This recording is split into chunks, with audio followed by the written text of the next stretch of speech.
y lo vi los pueblos. Muchos pueblos están sufriendo y también y la gente lo mataron, los ejércitos, los mataron nuestras familias, ya no lo vimos nada y ya no tenemos nada. ¿Y dónde nos vamos a ir? Y ya no tengo nada, solo quedé solo. Por eso fui a luchar como 8 años en la montaña.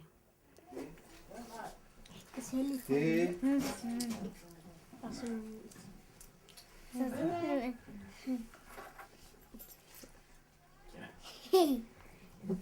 Es la experiencia de 28 compañeras que las han recogido.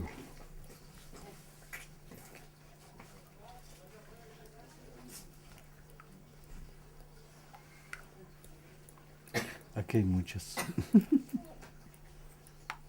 Ana Toc Álvarez, Catarina Matón Velasco, ella que está aquí,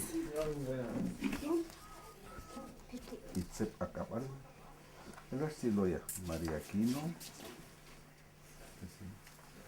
esta es su foto, tiene foto de la guerrilla, María Brito Bernal, Cabal de 5 ni vale. Daban cent.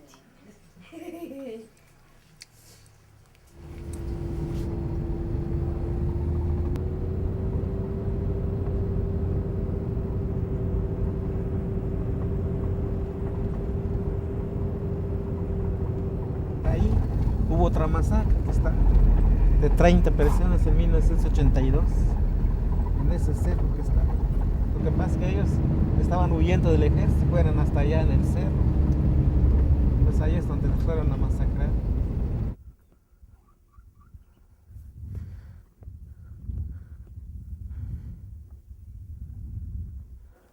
Ahí estuvimos nosotros. Ese se llama Sumal Grande.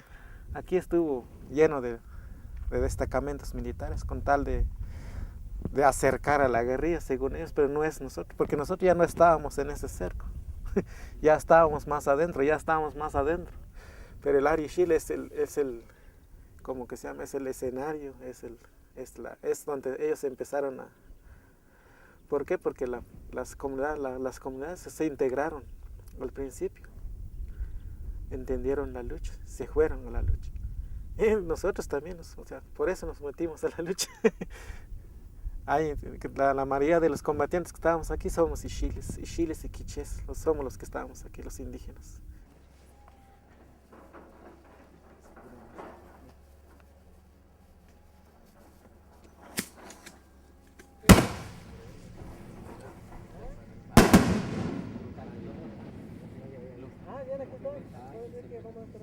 Los años de la guerra estuvieron marcados por el sello de una política contrainsurgente bestial, desarrollada como política de Estado, con todo el peso y la fuerza del Estado. 250.000 muertos, 50.000 desaparecidos, 440 aldeas arrasadas, 670 masacres reconocidas oficialmente por el Estado.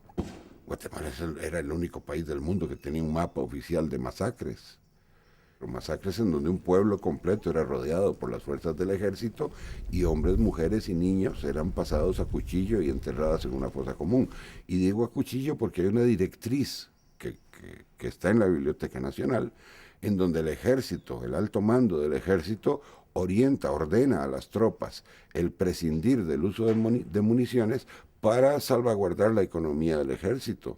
Hay que defender la economía del país y por lo tanto no se pueden usar municiones para dar muerte a niños menores de 4 años. En esos casos, dice esta orden espantosa, debe de tomarse al niño de los pies y reventársele la cabeza contra una piedra o contra un árbol. Y está por escrito. Y no hay nadie preso por escribir esas cosas que desgraciadamente no se quedaron en el papel, pasaron a ser parte de la tragedia nacional.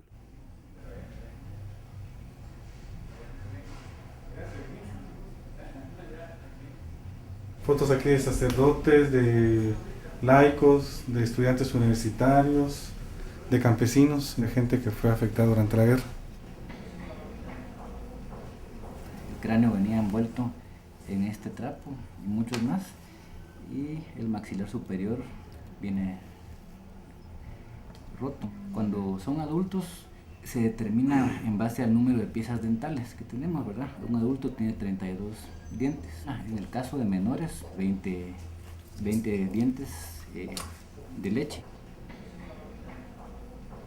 Deductivamente me puede decir que el niño sufrió de alguna manera una bomba cerca tal vez, y que posteriormente sus padres o familia juntaron sus pedazos y lo enterraron, ¿verdad? Eso sería básicamente.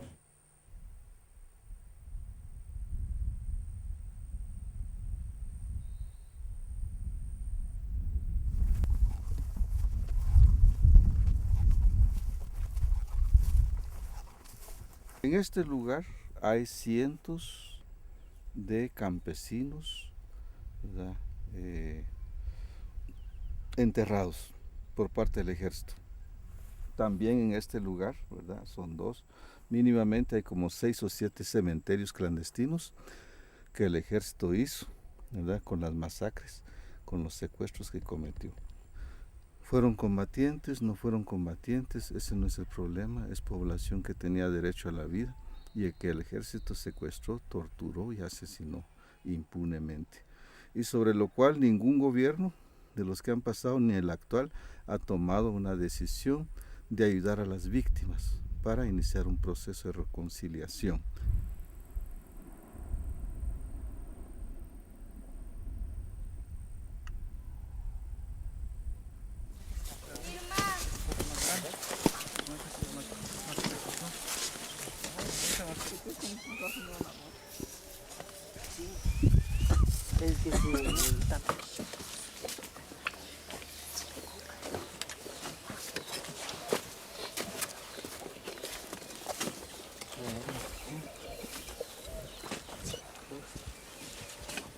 ¿Usted es familiar de ellos?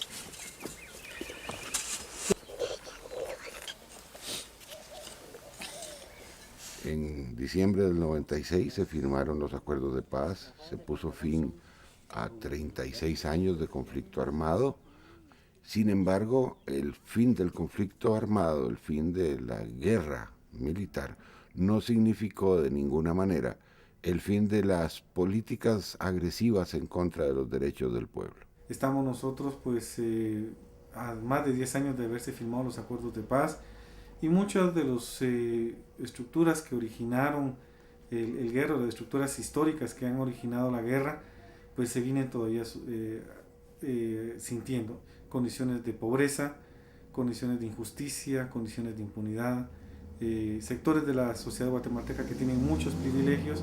Guatemala produce riqueza, pero esa riqueza es mal distribuida y es distribuida principalmente al sector empresarial. Nosotros como Organización de Derechos Humanos hacemos una demanda al Estado de Guatemala para que pueda realmente proteger adecuadamente estos derechos.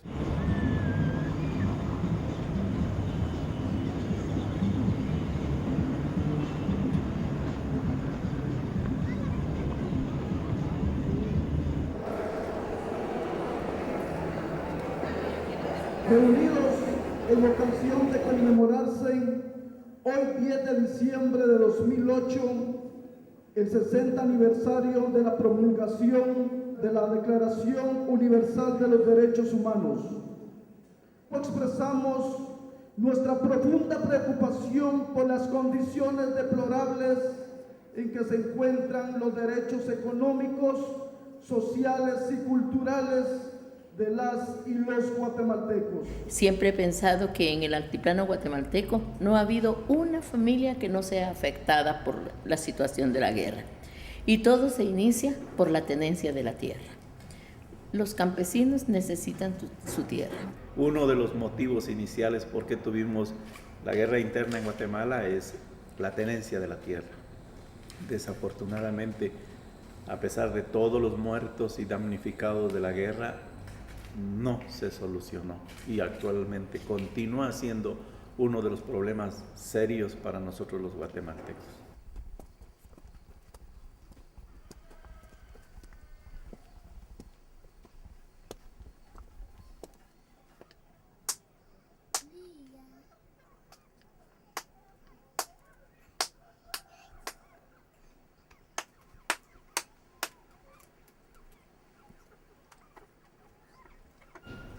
45 campesinos querían trabajar juntos para mejorar su situación agrícola.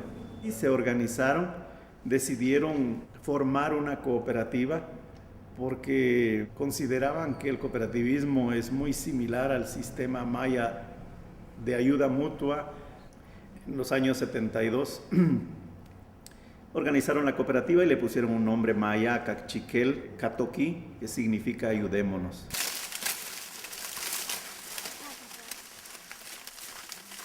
Para 1976 ya la cooperativa contaba con 5 filiales en diferentes municipios de Chimaltenango, involucrando a 8.500 asociados. Los campesinos con esta propiedad empezaron a producir. Sin embargo, ese fue el pecado más grande que hemos cometido, porque en 1978 secuestran al presidente del consejo de la cooperativa con su esposa y nunca más supimos de ellos.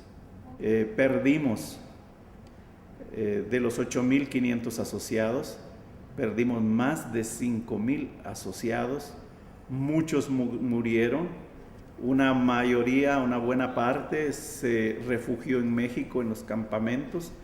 Nuestras comunidades prácticamente quedaron decapitadas, sin líderes que pudieran mover.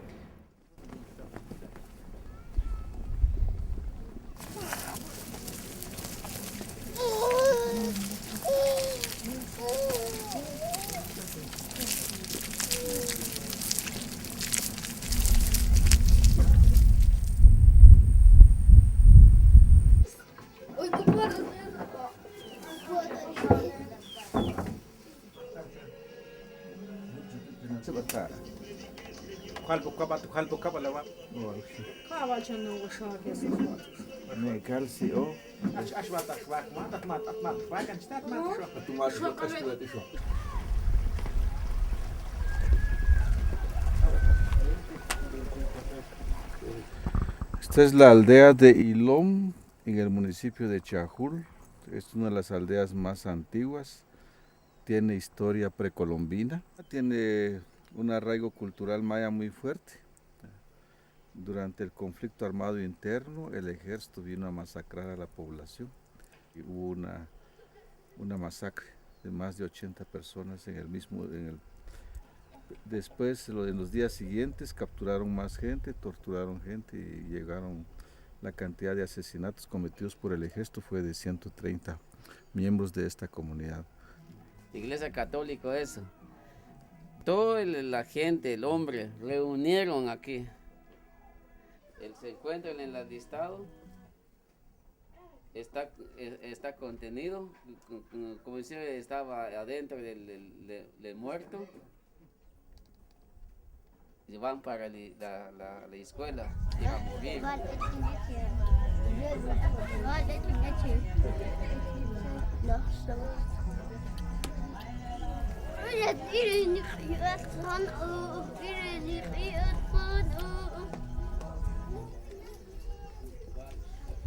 Que la aldea Ilom es la aldea donde se asentaron nuestros primeros abuelos. Por eso mismo, por esa historia, el ejército cometió la masacre más cruel, digamos, en este lado, porque el ejército sabía por qué estaba haciendo las cosas. Arrancar nuestra historia, borrar la historia. Y la única manera de borrar la historia es acabar con los consejos de ancianos para que ya no se sepa por dónde venimos y para dónde vamos. Es un poco así la historia, y eso es lo que nosotros llamamos el genocidio. Si no lo sabemos, lo que tenemos que hacer es recuperar.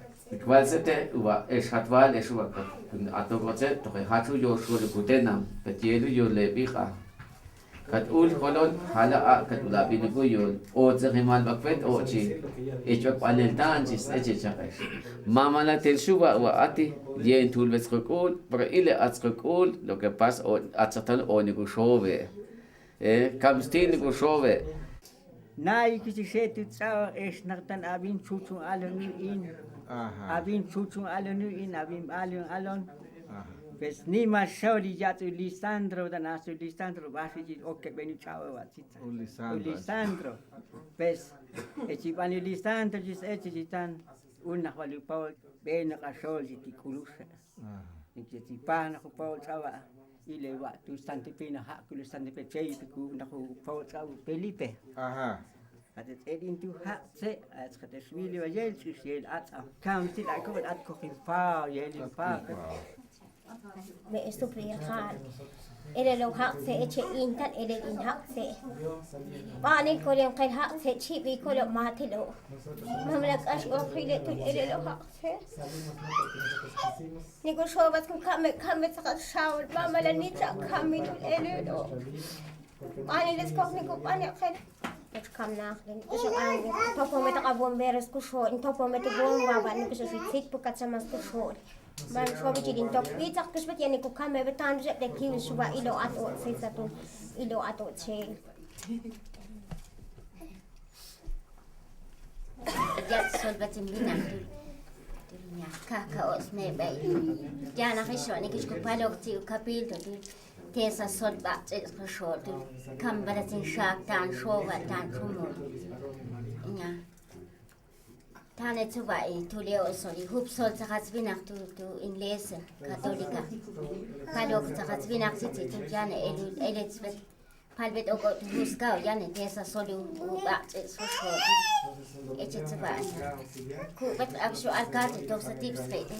Jedes day jetzt an Athenams kahai, bet ich kai ich schet was alkate tu. Agus was alkate tok sa tips straight du ich kukai bet tira ko dik ako. Skukahai hang an ich op ko schet anu presidente tu Lucas tu. Au presidente Lucas jetzt on off. Ben beto zef bet khep tu tira yer koksam yer cho shi yeska. Ben kusho se chetan shoni bati ati ose.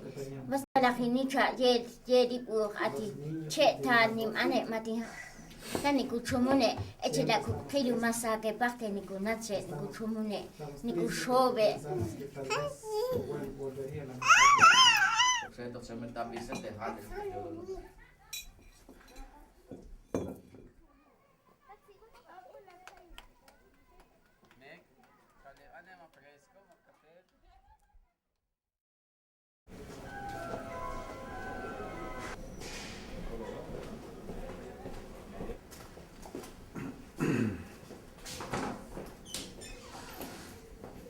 Esta es una versión, esta es la versión original, que son 4 tomos. El informe Guatemala Nunca Más. Este es el documento original.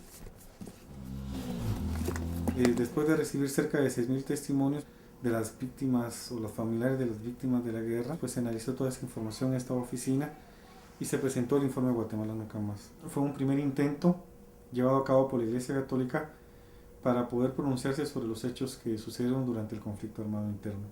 Estos hechos pues, demostraron que la guerra pues, estuvo con una gran responsabilidad de parte de los agentes del Estado. De las masacres que se cometieron, el 93% fueron responsabilidad del Ejército de Guatemala, en conjunto con las patrullas de autodefensa civil, o solamente uno de estos dos, y la Policía Nacional también con una gran responsabilidad. El informe Guatemala Nunca Más fue presentado el 24 de abril de 1998 en la Catedral Metropolitana. 2 días después de la presentación del informe, Monseñor Juan José Gerardi Conedera fue asesinado al ingresar de su casa. 3 años después se probó que la muerte de Monseñor Gerardi fue la presentación del informe Guatemala Nunca Más.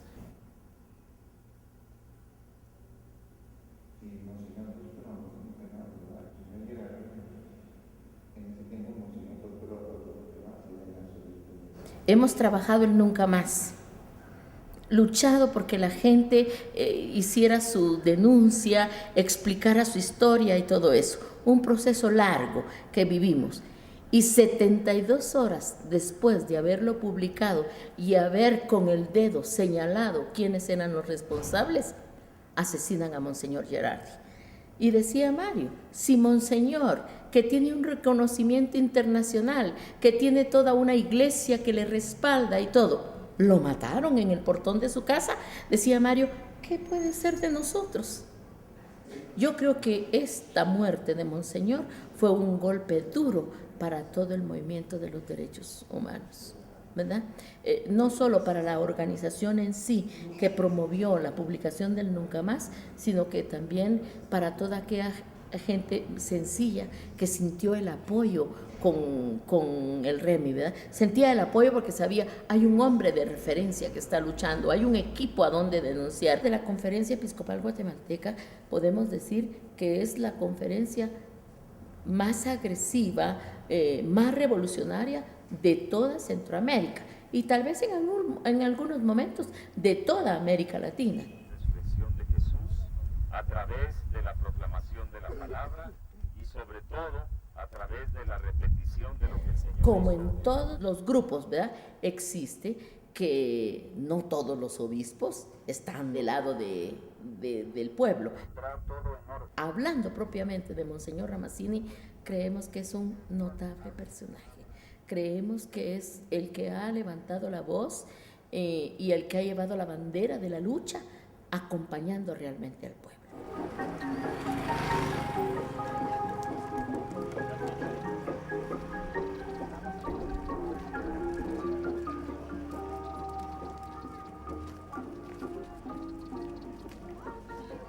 Creo que para muchos guatemaltecos el conocimiento profundo de las causas y el desarrollo del conflicto armado no aparece aún ahora todavía con mucha claridad.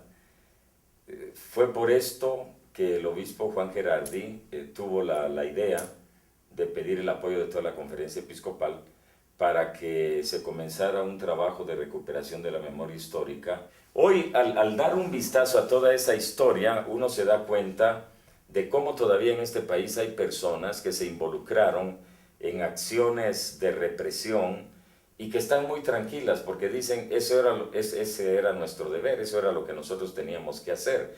Nosotros teníamos que salvar al país, nosotros teníamos que liberar al país del peligro del comunismo. En realidad, no era el peligro del comunismo, sino que era más bien una situación de injusticia histórica, crónica, que nunca fue resuelta por medio de reformas profundas del Estado. Al final del conflicto armado, el gran resultado fueron los acuerdos de paz. Pero hoy por hoy vemos que esos mismos acuerdos no están siendo implementados. No se hicieron nunca leyes para poder fortalecerlos. Para mí el país está ahora en una situación globalmente considerada peor que de cuando estábamos durante el conflicto armado.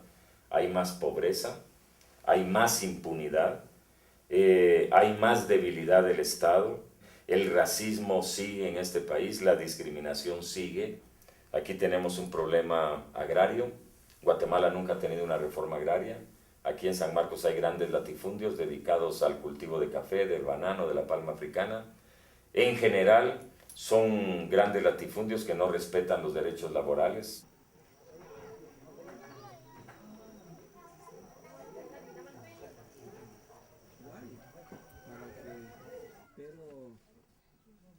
Estamos acá en esta línea, es todo lo que es la Boca Costa.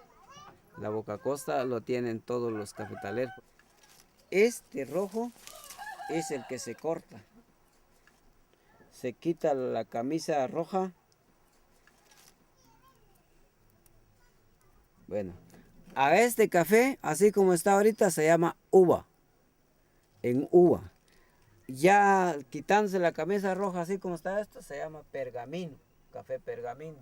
Quitándole la camisa a esto, y ya llega a ser esto, café en oro. Se tuesta y ahí van que los italianos lo toman. ¿Sí? Por ejemplo, ahorita la finca que pasamos, que es el siglo, tiene 14 caballerías, todo. Es un gran territorio. Una finca, pero a veces te en 2 o 3 hasta. Hay un empresario que tiene 32 fincas que se llama Francisco Alvarado McDonald, uno de los McDonald's donde comemos en Guatemala.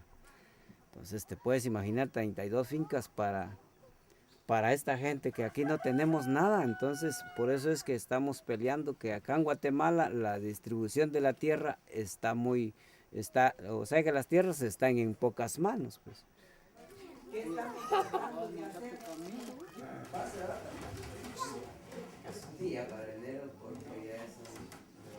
Todo eso lo cultivan los dueños de las fincas. Nosotros mismos somos los que vamos a trabajar, a limpiar, nos ponen a limpiar, a sembrar y después a cosechar.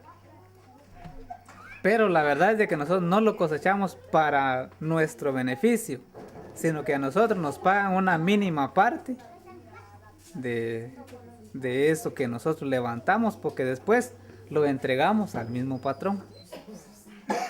Bueno, está bien, yo lo llamo. Como dice don Chano, pues la cuestión del agua, que aquí nos dan agua, que ya nos ofrecieron los chorros de agua, pero cuesta 1.300 cada chorro.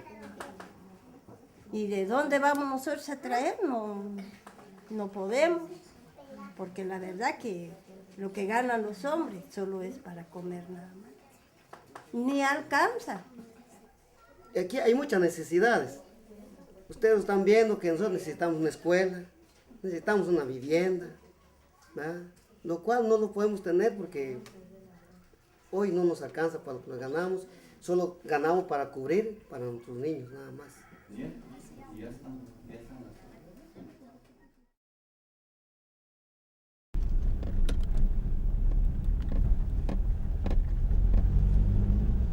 La escuela. Como se puede ver, la construcción de la escuela es relativamente nueva, no es una escuela antigua. Y esto nosotros le atribuimos al desarrollo de la agricultura. Hemos estado abandonados durante muchos años, sin oportunidad de escuela, ni servicios de salud, ni electricidad, ni agua. Si ahora las comunidades tienen es porque han luchado muchísimo para conseguir el agua, la electricidad, la escuela, la han construido poco a poco, con mucho esfuerzo, reuniéndose, aportando trabajo, aportando también económicamente para construir las cosas que tienen. El gobierno no lo da. Tengo como tal vez unos 20 años tal vez que estoy asociado con la cooperativa, que me ha dado crédito con poco interés, por decir así. Hemos logrado muchas cosas con la cooperativa, ¿sí? En cuanto personal y en cuanto comunitario. La lógica era, campesino que tiene hijo campesino será siempre campesino y toda su generación, pero campesinos sin tierra, porque no tienen otra alternativa, porque no han tenido la oportunidad de la educación. Y empezamos en la lucha para construir un centro de capacitación que permita dar este servicio no solo a los asociados de la cooperativa, sino a la comunidad esta de Chimaltenango, donde nosotros habitamos. Surge entonces un proyecto que se llama Centro Montecristo. Entonces la gente que vive en la otra parte vienen para acá a estudiar los niños. Buenas tardes. ¿Qué tal?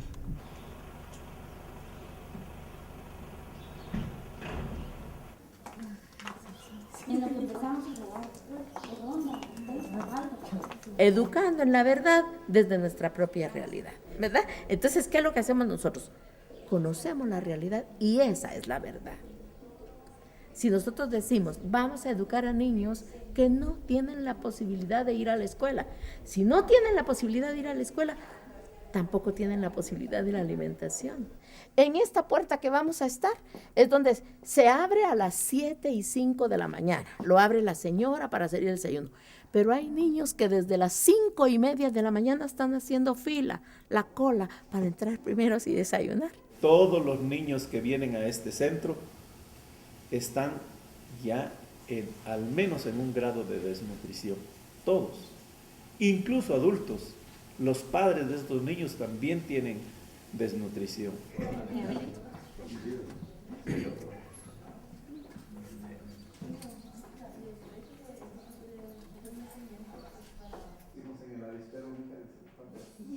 Como todo documento importante que pueda lograr una transformación, como que no hay mucho interés de divulgarlo, porque afecta a intereses políticos en especial.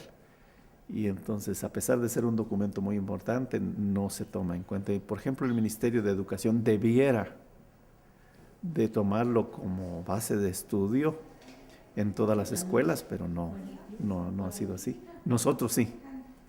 Todo lo que son los acuerdos de paz y estos documentos que cuentan la historia muy reciente.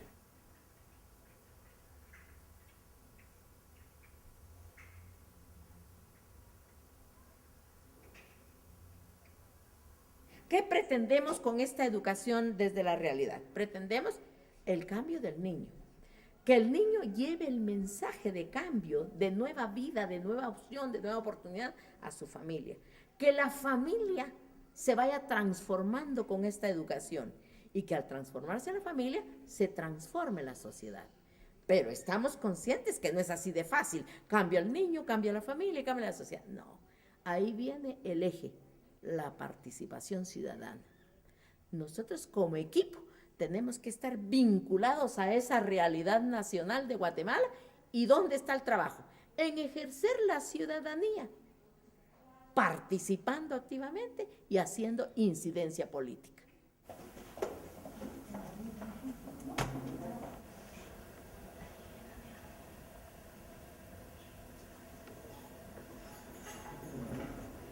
Guatemala va mal. No hay nada en Guatemala que camine bien. Vamos mal en educación, vamos mal en salud.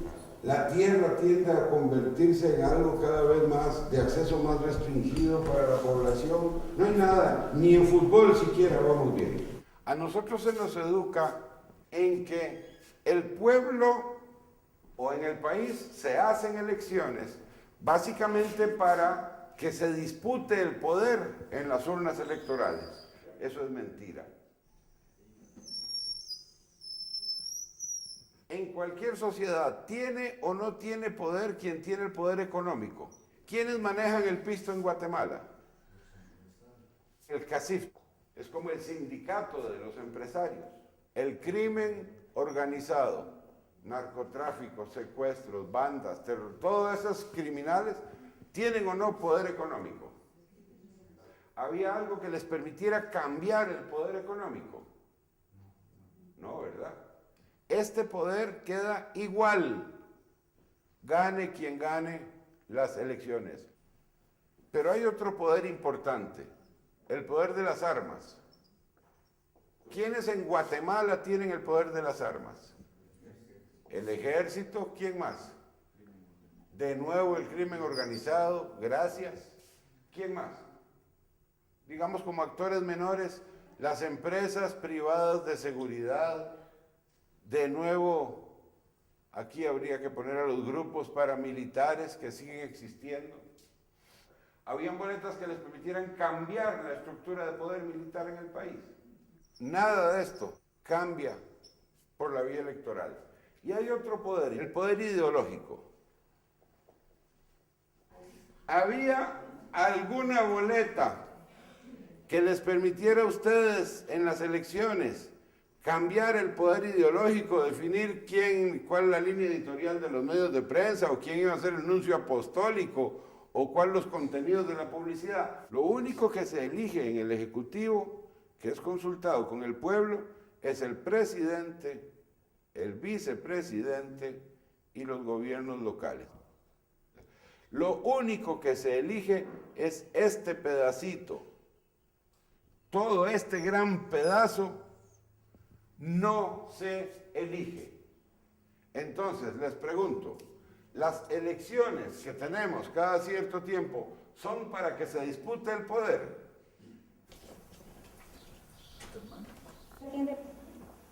¿A quién representa? Entonces aquí tenemos padre. La impunidad sigue siendo en Guatemala, tristemente, la impunidad sigue siendo el manto bajo el cual se acogen, se cobijan, se abrigan todo tipo de atropellos. No solo impunidad contra la vida, impunidad de los evasores fiscales, impunidad del empresario que no cubre los salarios mínimos, impunidad del finquero que con sus cuerpos privados de seguridad mata a un niño de 14 años porque se robó una guayaba de un árbol. Impunidad expresada en miles de términos. Impunidad del gobernante que, siendo vinculado al narcotráfico, llega a ser presidente de la República. Personas como Efraín Ríos Montt, no solamente soy diputado, sino que ha sido presidente del Congreso, a pesar de que es responsable directo de más de 25.000 asesinatos.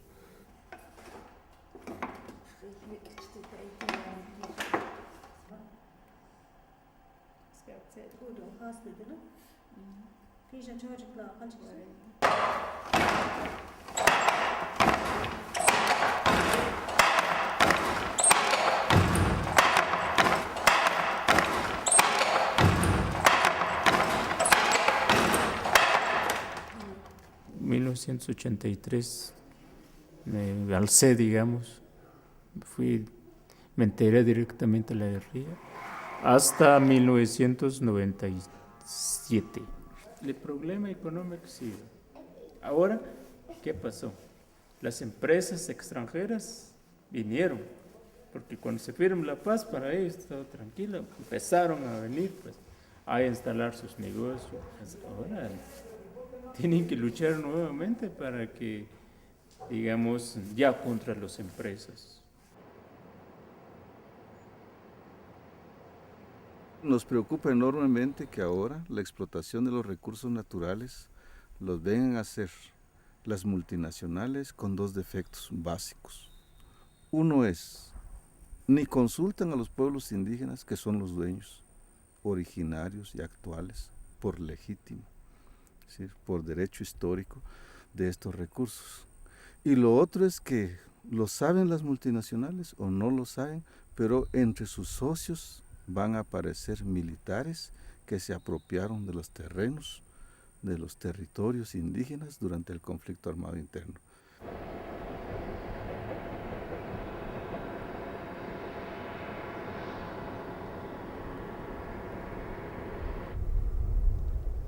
Antes era una montaña, de hecho había un asentamiento de una comunidad que fue removida y luego empezaron a excavar y ahorita ya van hacia abajo.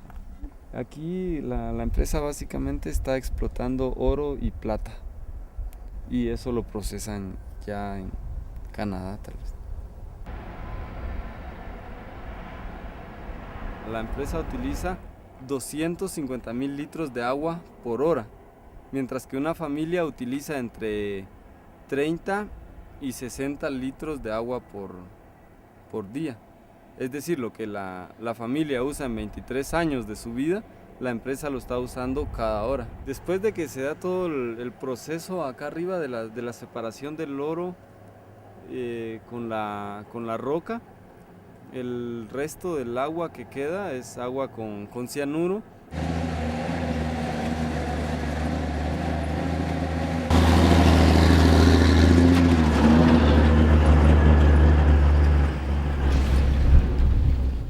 O sea, en las comunidades cerca de la empresa hay como 93 casas o 100 casas están partidas. Culpamos a la empresa porque antes que la empresa viniera a trabajar con explosivos y también con el túnel, nuestras casas no estaban así y no tenían ningún problema. Y no solo el problema de nuestra vivienda, sino que también problema de nuestros pozos que se han secado. Enfermedades de la piel ya existen en las comunidades cercanas de la empresa, hemos visto niños están enfermos de ronchas. Cuando nosotros hablamos para defender nuestros derechos, ya la empresa ponen orden de captura en contra de nosotros y a nosotros 8 mujeres nos han puesto la empresa orden de captura. Tengo orden de captura y otras señoras también que están en resistencia.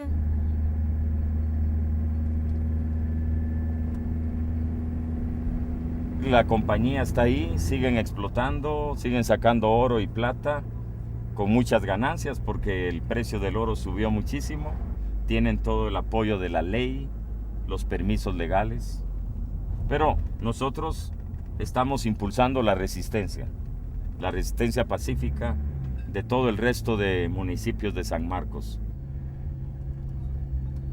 Es un modelo económico que ellos lo quieren basar en la inversión extranjera, en la atracción de la inversión extranjera. En ese sentido, entonces, las leyes guatemaltecas favorecen a las grandes transnacionales.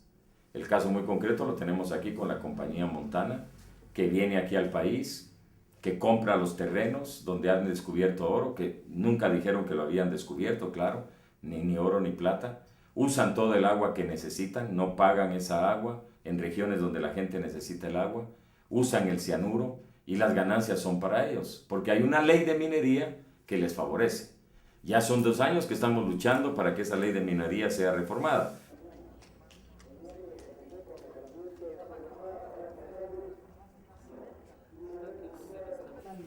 Así es. En fin, la lucha es dura. Y aquí vamos a seguir, ¿no? Aquí vamos a seguir. Vamos a seguir porque solo la resistencia de la gente. No hay otra alternativa. Solo eso, resistencia pacífica. Buenos días, adelante. Y también las marchas, porque si no hacemos las marchas, entonces como quien dice, nos dormimos y ellos se levantan. Sí. En fin, vamos a ver cómo sigue todo. Ahí y nos amenazan, eso es lo que a veces nos baja. La gente que vive en Guatemala estamos degenerados. No sé si ustedes oyeron la noticia esa hace como 2 días, de un señor en la zona 18 que apareció el cuerpo por un lado y la cabeza en otra colonia. Pues sí. Lo dijeron. Eso, ya varias personas. Lo que pasa que, ¿sabes? Hacen esos asesinatos así con tanta crueldad para meter miedo, ¿no? Exacto.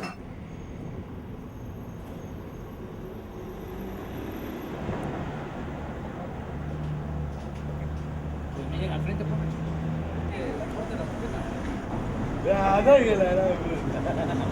Sin duda este es el año más violento en la historia de Guatemala, con 6.000 homicidios. Y de todos esos homicidios, menos del 3% llega a juicio y menos del 1% llega a sentencia. Es decir, que más del 97% de los homicidios que ocurren en el país quedan impunes. Entonces, estamos viviendo lo que el procurador ha llamado el reino de la impunidad.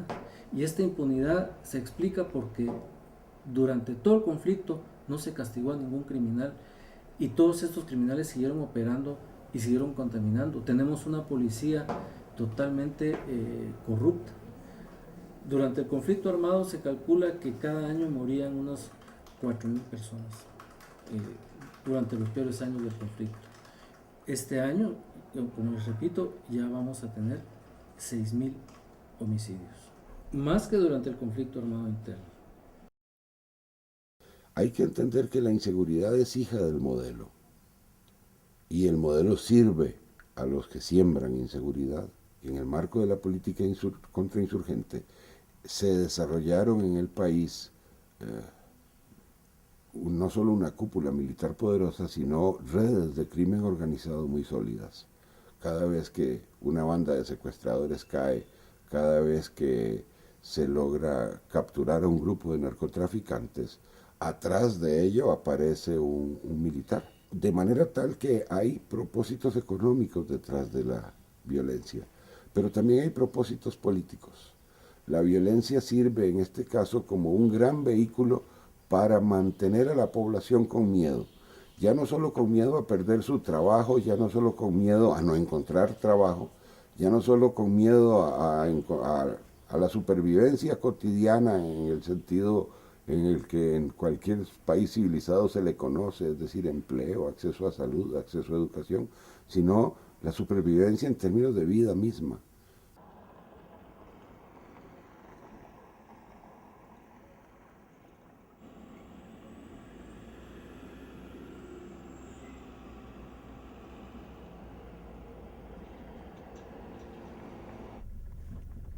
Vamos a ver aquí, parece un momentito que estés de... Buenos días. buenos días. ¿Cómo amaneciste tú? Por ahí todo bien. ¿Todo bien? Sí. Buenos días. ¿Qué están haciendo? Es una asamblea de la Junta Departamental de la Coordinadora de Seguridad Ciudadana. Aquí. Sí, Qué bueno. Sí. ¿Tú participas? Sí, ahí como vengo ya de parte del colegio. Perfecto. Sí, bueno, ahí me informas después. Sí, está bueno. Yo estoy interesado en saber qué están haciendo. Muy bien. Es que están viendo el asunto de la delincuencia aquí, ¿no? Que ha habido secuestros, ha habido extorsiones. Entonces la gente se está organizando ahora. Porque es difícil, nos vemos, es difícil ahí con la policía, ¿no? Sí. Entonces la gente se está organizando. Están organizando turnos de vigilancia, están poniendo sirenas para avisar si hay algo anormal. No hay confianza en la policía. En San Juan Zacatepeques hay comunidades que se han organizado y que van armados y se tapan la cara y controlan la población y preguntan a dónde van y están abusando del poder, ¿no? Sí, ese es el otro lado negativo. Grupos de particulares sin control del Estado que se atribuyen el derecho de ejercer la violencia y decidir quién es culpable y encima ejecutarlo, ¿verdad? Hacen listas de personas indeseables y van sistemáticamente ejecutándolas. No hay mucha diferencia entre lo que ocurrió en el conflicto y esto. Impresiona ver el número de casos de ataques, de atentados, de allanamientos de casas, de destrucción, de controles de personas que estamos involucradas en el tema de la defensa de los derechos humanos. Eso significa que en este país siempre hay grupos que no quieren que las cosas cambien y que siguen pensando que la fuerza es el único modo para acallar las voces de los que queremos una Guatemala diferente. En el 2005 nos hicieron 14 amenazas de muerte, que nos fueron a pintar todos los espacios de los corredores en Montecristo. Te vamos a matar, no queremos maestros guerrilleros. Micaela, si seguís trabajando por los derechos humanos, aquí te vamos a matar en la puerta de la oficina. Maestros, si quieren vivir, dejan de laborar en este centro. Micaela Zamora, estás fusilada. No le avisemos a la policía. Si esto es el ejército y la policía, entonces no le avisemos, porque si les avisamos nosotros vamos a ir a entregarnos con ellos. Mejor hagámoslo por aparte. En el 2006 regresan 9 amenazas. Se meten a Montecristo, pero se meten a las oficinas y destrozan todo. Y como todo es intimidación y terror, con las manos llenas de sangre, las dejaron así marcadas en las ventanas del escritorio donde yo me siento. En esa ventana, los teléfonos, los auriculares del teléfono los agarraron y le dejaban manchadas de sangre. Yo he recibido en lo que van de los últimos 5 años 3 amenazas, ¿no? La primera, pues, fue un anónimo, unas llamadas telefónicas. La segunda sí fue un intento ya de quitarme la vida hace 3 años. Y la última fue este año, en el mes de marzo, que también hubo una amenaza directa a través de una de nuestras religiosas que trabajan aquí. La organización de la que soy parte, el Frente Nacional de Lucha, lleva en los últimos 3 años 21 compañeros asesinados, 21 dirigentes, que sabemos son asesinatos selectivos, pero que en todos los casos las autoridades se lo atribuyen a delincuencia común. En todos los casos hay total impunidad, no hay un solo detenido, no hay una sola persona a la que se le haya abierto causa alguna por estos crímenes. De manera que efectivamente la violencia, la inseguridad se convierte en generadora lleno de miedo, en algunos casos de terror incluso, y es hija del modelo social que en Guatemala se impone, en este caso, a fuego y sangre.